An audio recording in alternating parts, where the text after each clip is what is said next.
बिस्मिल्लाहिर्रहमानिर्रहीम। अस्सलामु अलैकुम वरहमतुल्लाह। नाज़रीन, मोहम्मद कुरैशी आपकी खिदमत में सऊदी अरब के अहम अखबारात और ज़राए से हासिल होने वाली कुछ अहम मालूमात के साथ हाज़िर खिदमत है। नाज़रीन, सऊदी अरब में हरूब के बारे में कुछ नई अपडेट्स मौसूल हुई हैं, सोचा कि आप के होशो गुजार करता चलूँ। नाज़रीन, वीडियो की मज़ीद डिटेल में जाने से पहले जो हजरात फर्स्ट टाइम मेरे चैनल पर आए हैं, मैं उनसे गुजारिश करूँगा कि काइंडली मेरे चैनल को लाइक, सब्सक्राइब और बेल नोटिफिकेशन को ओपन कर लें ताकि हर नई आने वाली खबर अब तक बर वक्त पहुँच सके।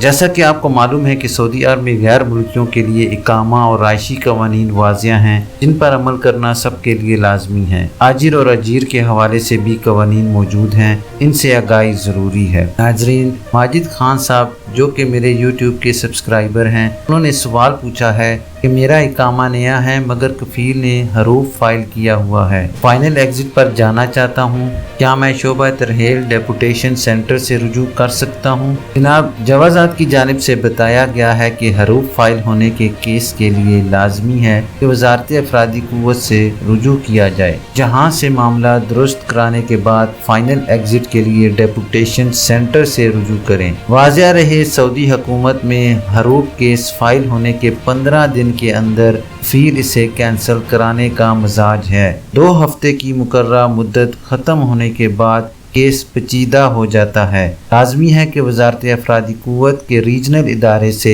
रुजू किया जाए, जहां हरूब के मामलात की जांच की जाती है। हरूब फाइल होने के 2 हफ्ते के बाद फाइनल सीज करके वज़ारत अफरादी क़ुव्वत को अरसाल कर दी जाती है। वज़ारत में शोबे कानूनी के एहलकारों के पास दरख्वास्त देने पर वो मुख्तलिफ पहलू से हरूब का जायजा लेने के बाद केस का फैसला देते हैं। हरूब के खिलाफ केस फाइल करने के लिए ये साबित करना होता है कि हरूब गलत लगाया था, जिसके लिए तमाम दस्तावेजी सबूत भी मुहैया करना होते हैं। वज़ारत अफरादी क़ुव्वत की तहकीकाती टीम की जानिब से हरूब कैंसिल करने के बाद शोबा तरहेल से रुजू किया जाता है, जहां वज़ारत की तहकीकाती टीम की रिपोर्ट की बुनियाद पर सिस्टम में गैर मुल्की की फाइल को ओपन करके उसका फाइनल एग्जिट लगाया जाता है। नाजरीन, ये उन लोगों के लिए बहुत ज़रूरी है जो अक्सर मेरे चैनल के ऊपर कमेंट करके पूछते हैं कि इनका हरूब फाइल हुआ है, तकरीबन 4 साल हो चुके हैं, 5 साल हो चुके हैं। उनके लिए ये वीडियो बहुत ज़रूरी है, इसलिए मेहरबानी करके आप इस वीडियो को आखिर तक देखिए। ख्याल रहे कि जिस शख्स का हरूब फाइल हुआ है, इसकी फाइल सीज यानी फ्रीज कर दी जाती है, जिसके बाद इकामा तजदीद हो सकता है और ना ही खरूज ओहदा या फाइनल एग्जिट हासिल करना मुमकिन होता है। इस शख्स ने जवाज़ात के ट्विटर पर सवाल किया है कि क्या वो माजी में दी गई मोहलत, जिसे वतन बिला मुखालिफ का इन्वान दिया गया था,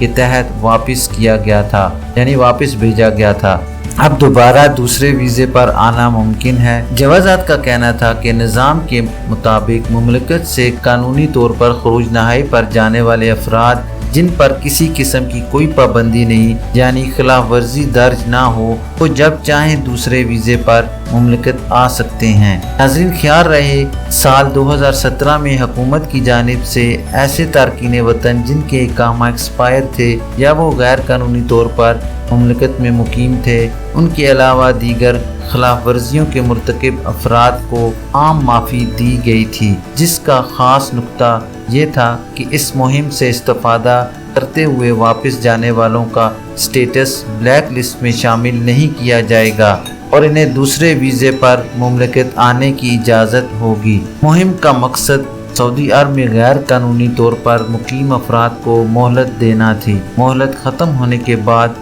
तफ्तीशी कार्रवाइयों में गिरफ्तार होने वालों को डिपोर्ट और ब्लैक लिस्ट भी किया गया था, जबकि वो अफराद जिन पर किसी किस्म की अदालत खिलाफ वर्जी रिकॉर्ड थी और वो किसी जुर्म में मुलविस थे, उन पर इस आम माफ़ी का इतलाक नहीं होता, यानी वो लोग दोबारा वापस नहीं आ सकते। नाजरीन, ये थी अभी तक के लिए सऊदी अरब में रहनुमा होने वाली ख़ास तब्दीलियाँ और उनकी अपडेट। इंशाल्लाह नेक्स्ट बुलेटिन में मिलते हैं ख़ास और मालूमाती खबर के साथ। वीडियो ख़त्म करने से पहले मैं तमाम नए आने वाले हजरात से गुजारिश करूँगा कि काइंडली मेरे चैनल को लाइक, सब्सक्राइब اور بیل نوٹیفیکیشن کو اوپن کر لیں تاکہ ہر نئی آنے والی خبر آپ تک بر وقت پہنچ سکے۔ اپنا خیال رکھیے اور دوسروں کا بھی۔ اللہ حافظ۔